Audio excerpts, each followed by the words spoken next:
কিসের টাকা এগুলো? ব্যবসা। ঠাকুরগাঁও জেলা জামায়াতের আমির বেলাল হোসেনকে আটক করেছে সৈয়দপুর বিমানবন্দর থানা পুলিশ। এই সময় তার কাছ থেকে ৫০ লাখ টাকার বেশি অর্থ জব্দ করা হয়েছে বলে জানা গেছে।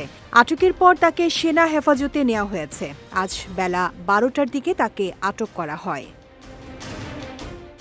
প্রাথমিক জিজ্ঞাসাবাদে বেলাল হোসেন জানান, তার বাড়ি ঠাকুরগাঁও সদরের হাজীপাড়া এলাকায়। তিনি ঠাকুরগাঁওয়ের শালন্দর ডিগ্রি কলেজের একজন শিক্ষক।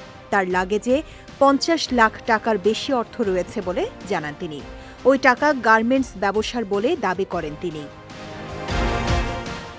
বিমানবন্দর সূত্র জানায়, নিয়মিত তল্লাশির সময় তার কাছে বিপুল পরিমাণ নগদ টাকা পাওয়া যায়। পরে জিজ্ঞাসাবাদের এক পর্যায়ে টাকার বিষয়ে সন্তোষজনক ব্যাখ্যা দিতে না পারায় তাকে আটক করা হয়।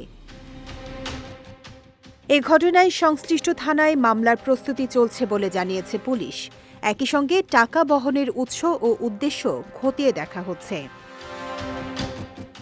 এ বিষয়ে পুলিশ সুপার শেখ জাহিদুল ইসলাম বলেন, আটককৃত ব্যক্তি বলেছেন যে তার কাছে থাকা অর্থের পরিমাণ অর্ধ কোটি টাকারও বেশি। পুলিশ এখনও গুনে দেখেনি।